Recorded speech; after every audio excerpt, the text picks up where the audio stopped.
This weekend is the 10th annual Pawtucket Film Festival, which is part of the ongoing Pawtucket Arts Festival. And joining us to talk this morning about some of the films at the festival are presenters Rick Roth, the producer and the owner of Mirror Image, and Anthony Ambrosino, who is also a producer. I'm holding this flyer up here because you guys have a lot of films here at this Pawtucket Film Festival. Tell me about it.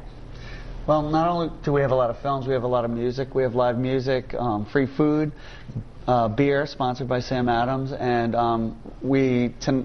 tomorrow night have the LA Orchestra, who have played all over the world in Russia, Yugoslavia, film festivals. Roger Ebert once said it was his greatest cinematic experience, and we have them right in Pawtucket tomorrow night. Now tell me, a lot of times I think with film festivals, people go, wow, that seems really exciting, but how do I get a ticket, or how does it work? Tell me how a film festival works if someone goes through and says, oh, I think I'd like to see that.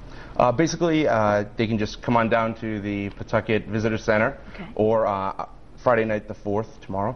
They can go to Tolman Auditorium at Tolman High School, and they can purchase a ticket right there at the door. It's $10 for all shows. Or they can go to PawtucketArtsFestival.org, and there's a link to our website for the film festival from there, and there's information on the site there. Now let's talk about some of these films that are featured in the film festival. I know there was Man with a Movie Camera is the name of one. Tell me about that one. Man with a Movie Camera is basically a classic Russian film that just about any filmmaker that Hollywood film has seen and looked at for the editing of it. It's an amazing film. It's maybe the general public hasn't seen it, but every filmmaker's seen it, and it's really an amazing film. And we're going to see a performance with live music, and wow, this is the way silent films were meant to be seen. Yeah, that is really and cool. So the LA Orchestra kind of does a take on this, which is sort of they play junk, and they play keyboards and guitars and saxophones, and have a score that they perform live, and it's really an amazing thing. Tell me briefly about Frozen River, because I want to get to the last one we were going to highlight, but tell me about Frozen River. Frozen River actually had 2 Academy Award nominations, wow, and it won the jury prize at Sundance.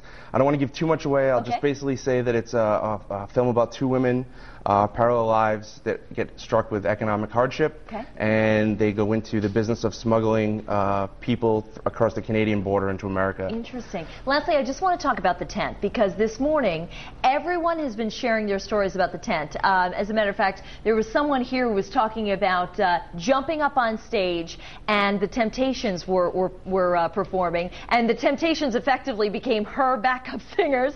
I mean, everybody's got a story about the tent that was so beloved. Tell me about that film.